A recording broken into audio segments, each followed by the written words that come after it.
Hey guys, welcome back to the channel. So today is a beautiful day. We have a nice 80-degree day in Chicago. This is our first 80-degree day and I'm absolutely loving it. And for those of you guys that may have been wondering, yes, I do have arms, as you guys have never seen these before because I'm always wearing a sweater because it's always usually pretty cold. But anyways, getting back to the topic at hand today, we have a 2004 Toyota Camry that we need to replace a radiator because the customer broke the transmission cooler lines.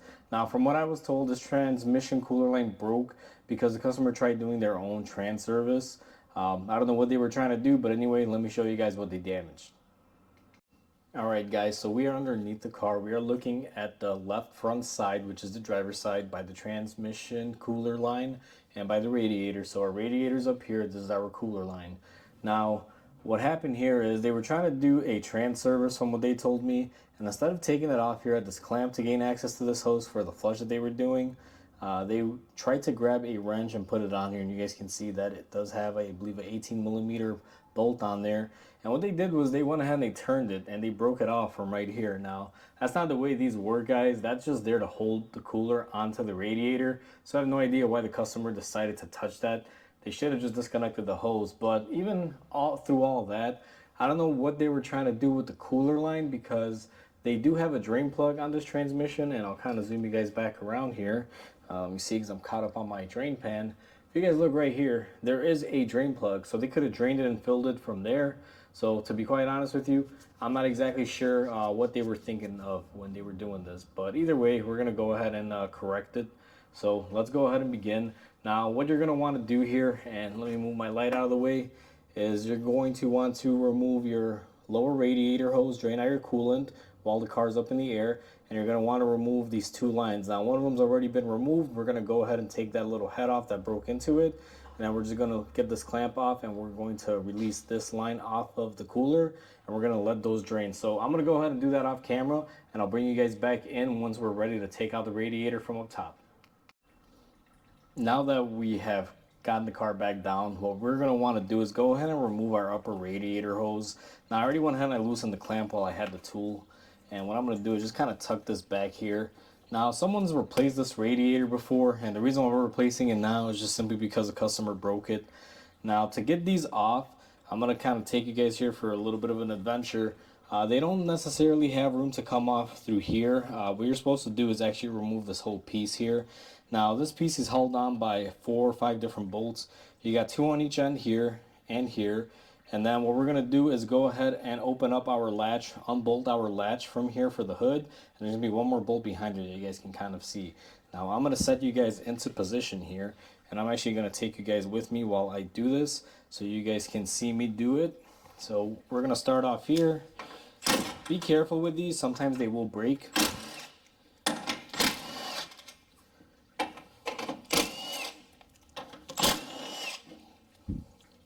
Now, once you get to your latch, you'll notice that you have this plastic cover. You just kind of work it and it should fish out. If it doesn't on this clip, just grab your little prior and, pop it off. It's just a little plastic thing. These sometimes are not there, but sometimes they are. As you guys can see, it's just like a little latch protector. I don't really know what it does other than that. Sometimes I find that they're missing if the car's ever been into an accident. Now I'm going to go ahead and remove our latch, and our latch will kind of drop down like that. Then you got one more bolt, and we're going to go ahead and remove that. Now, once you remove that last bolt, guys, what you're going to want to do is lift up on this bad boy, and you guys can see it'll actually release our radiator. Now, if you guys notice that this little rubber thing will normally hold our radiator in, there's the little tab there that holds it in. So once you release that, you should be able to slide your radiator off. Now you got a whole bunch of room here. The next thing that I do is I take off my overflow reservoir hose. I just kind of push that to the side. And I do like to remove my cap. This will actually help it drain a little quicker now that we got a little bit of an angle on the radiator. Now, you also have your fans attached here. At this point, what you can do is you can sit there and try to unbolt the fans one by one. But what I find is that it's very difficult to try to remove them while you're in there. So what I like to do, and I'll zoom you guys in, it's going to be on this side. And I'm hoping this will be a clear view. But you have a connector which is right here. You're going to want to go ahead and disconnect that. And when you disconnect that, then you can just basically take off your whole radiator, fan, shroud assembly in one. Now what I'm going to do is put you guys here on the side, and I'm going to do this while you guys are basically with me live here and see how easy this comes off. Now these are fairly easy to take off, but sometimes they can get crusty, so you may want to have like a pocket screwdriver or something with you. Now this one, as I kind of expected, is pretty crusted up. So what I like to do is I take a little baby screwdriver and I basically use it to push the tab in there, and then I hope this thing will release. Sometimes they do, sometimes they don't. If not, then you gotta get in there with it and get it to move. Now I believe I have it here. I just heard it go snap. So let me see if yep, there you go. So I was able to get it off. I'm gonna go ahead and tuck it to the side. Now I should zoom you guys back so you guys can see me remove this whole bad boy in one piece here. Let me get my camera positioned properly. Alrighty, so I think that's a good angle, and you guys will see this whole thing comes out in one whole swoop, just like that, guys. Now once you get it off, you want to lay it somewhere on your bench. What I'm gonna do is go ahead and take this to the other side of the shop, and I'll show you guys how to remove the fans. Before I take you guys over to the radiator, one thing you want to pay attention now. Here's our radiator hole where it would normally sit. If you guys notice right here, we have our bushing, and on the other side it's missing. You always want to check your old radiator for these bushings, because if you put a new radiator in here and you don't have those bushings, it's going to slide back and forth and damage the new radiator. Now those bushings are kind of similar to what these are up here. Also make sure that these are in good working shape, guys, otherwise they will be a problem when you go for reinstallation. So now we're at our radiator, guys, and just like I said, here's our bushing. So you want to go ahead and take this off and transfer it back into the car. Now our fan shroud assembly connector is right here. This is what we disconnected, and we were able to get the whole system out. You don't have to actually disconnect every single fan on here. Just makes it a lot more tedious to do it that way. This comes off as an assembly. And then what you're going to want to do, and I'll see if I can show you guys here, you have a couple 10mm bolts up top. There should be 3 of them. You got one here, one in the middle, and one at the very end. What I'm going to do is go ahead and take these off. Now sometimes they are rotted on here. In this case, these aren't. And once you remove all 3 of those, what you're going to want to do is just lift up on your fan assembly and just be able to pull it out just like that. Now once you get to this stage, guys, there's pretty much nothing left of your radiator that you might need. Sometimes there may be some hardware up here that you may need, some J-hook clips and things like that, but I don't think we're going to need anything for our new assembly. So what we're going to do is go ahead and set up our new assembly up here, and I'll bring you guys back in. So now we have our new part, guys, and this basically came out of the box.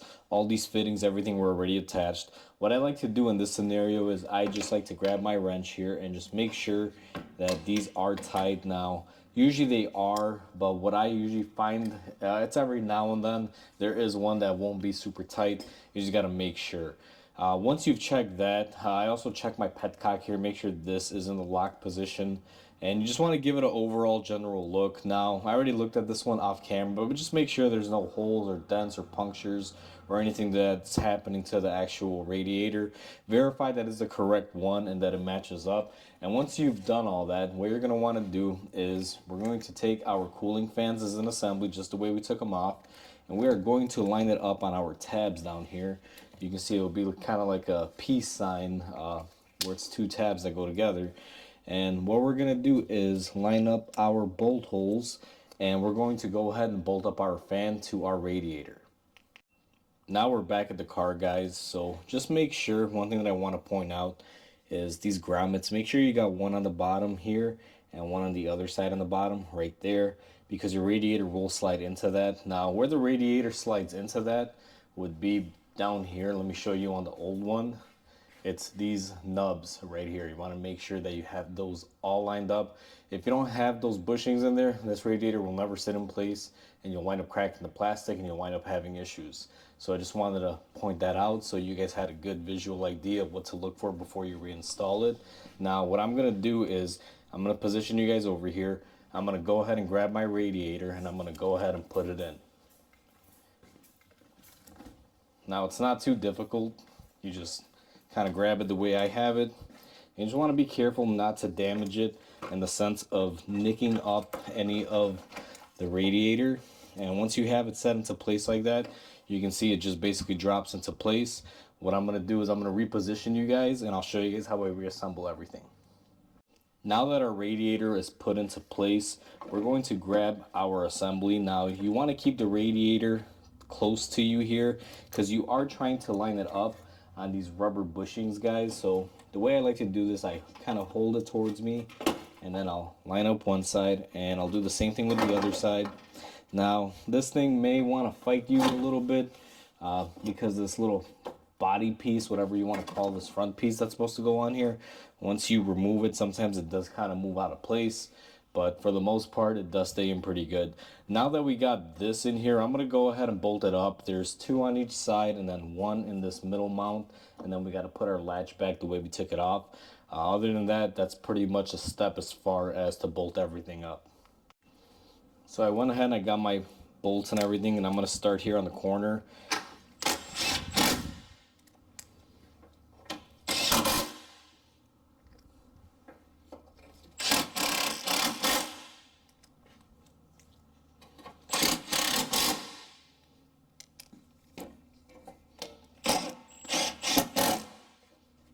And that's the structure point of it, guys.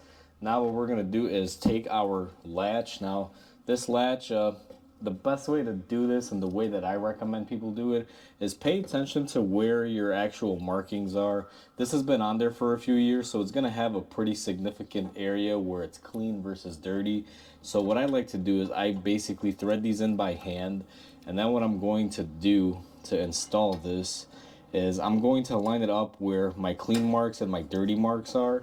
Let me grab my gun here, get everything ready, and I'm just going to slightly position it, and I'm going to gently tighten these one by one because I do want to be able to flex this and be able to move it.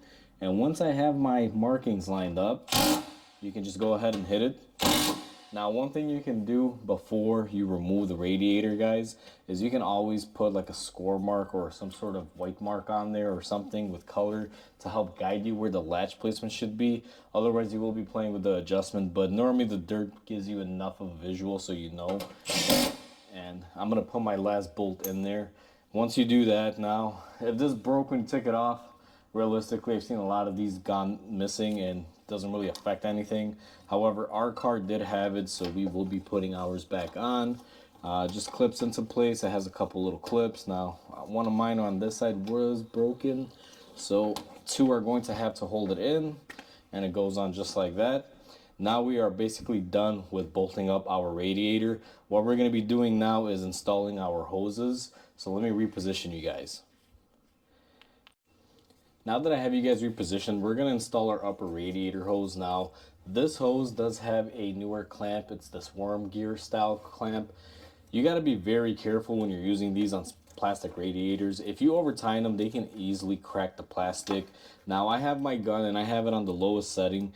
And what I'm going to do is just basically, get it on there to just like that where it's tight.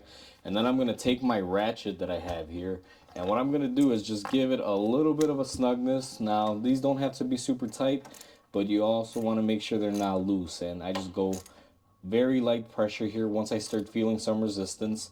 And once I feel resistance, I basically stop. Now that we have our upper radiator hose attached, what we're going to do is grab our coolant tank hose. We're going to go ahead and snap it into place on its little holder. And we're going to remove the little protective cover that they put on the new radiator. And we're going to go ahead and slide this in. These have a very easy clamp here. You can just do it by hand. Very, very easy to get on. Now the next step and most important step is don't forget to plug your cooling fans in. I've seen a lot of people do radiators whether it's a professional mechanic or a DIYer, and they forget to plug the fan assembly back in, and then they're wondering why their car is overheating. So make sure that you do have that hooked up. Now, one thing that there should be here that this car doesn't have, there should be a intake tube that runs around here. Now, this car unfortunately doesn't have that. For whatever reason, I guess someone must have taken it off a while ago. What it does is it takes cold air from here and scoops it down underneath the air box to feed the air filter. If we had that on this car at this point, you would be reinstalling it. However, we don't, so I'm just, gonna leave that off because there's nothing I can put there. I don't have any parts. So let's go ahead and raise this car up and do some work on the bottom. So we are up and under the radiator, guys, and we're going to be hooking up our transmission cooler lines. Now, the old clamps that were on here were really, really horrible. I'm going to be using my worm gear style clamps, and the same exact process as the upper radiator hose applies to these guys. You don't want to over torque them. You just want to have them nice and snug. They don't really require a lot of torque. And the way I like to do these is I put them on and then I go ahead and I attach my hoses. As you guys remember, this side was broken on this one.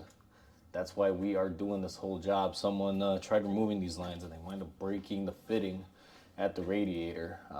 This is why I kind of tell people you can do stuff at home, but be very careful. Make sure you know what you're doing. In this case, this customer told me he was trying to save a couple bucks by doing his own transmission flush, and unfortunately he's spending a lot more now because he has to do a radiator. And he just gave me the job to do the trans flush for him as well. And I don't do my trans flushes by removing these lines, so we're going to be doing it a different way. I will probably cover that in the video. However, it's kind of similar to the other videos that I've done. Now what we're doing is we're going to go ahead and install our lower radiator hose. Now this one also has a worm gear clamp, guys, and same thing, nice and tight but not over tight. You definitely don't want to damage anything here. I love these worm gear clamps, but only if you're not over tightening them. Sometimes if you do over tighten, you will run into an issue. And I'm kind of running into an issue with this one for some reason. Oh, there we go. I didn't have my gun on there correctly. So I went ahead and I got everything snugged up. And what I'm going to do now is same exact thing as before. Take my ratchet and I'm going to go ahead and make sure that these are snug by hand and my lower hose is nice and good. And same thing with my cooler lines. I'm just going to make sure that these are nice and tight. And you want to stop just at the point where you start feeling the screw get very, very tight on you. That's basically the point where it's nice and tight on here. And this one just gave me that same feeling, so we are good to go. So as far as underneath the car, we are all set here, guys. We got all of our connections made. Now we will have some cleaning up to do, but that will be a little bit later, and I'm not gonna really cover that in this video. But for right now, let's go back up top. So we're back up top, guys. Now you saw me install the radiator, bolt it up. It's nice and secure. I went ahead and I put my upper and lower radiator hoses on, my 2 transmission cooler lines on, and I went ahead and I attached my overflow tank. Now at this stage, I've covered this before on how to bleed your cooling system, but what you want to do at this point is go ahead and fill up the system with coolant and bleed out the coolant. However, I'm not going to do that just yet because they do have to do a few other things to this car. But at this stage, if all you're doing is the radiator, you're going to go ahead, fill up the system, let it run, bleed out all your air. Make sure you don't have any leaks. You want to make sure you top off your transmission. In this case, this car lost its transmission oil, so we will be filling that up. If you lost some during the process of removal, definitely fill it up. Make sure you measure and check that your trans is full so you don't run into any issues later on. And once all that is said and done, you pretty much have your radiator all set to go.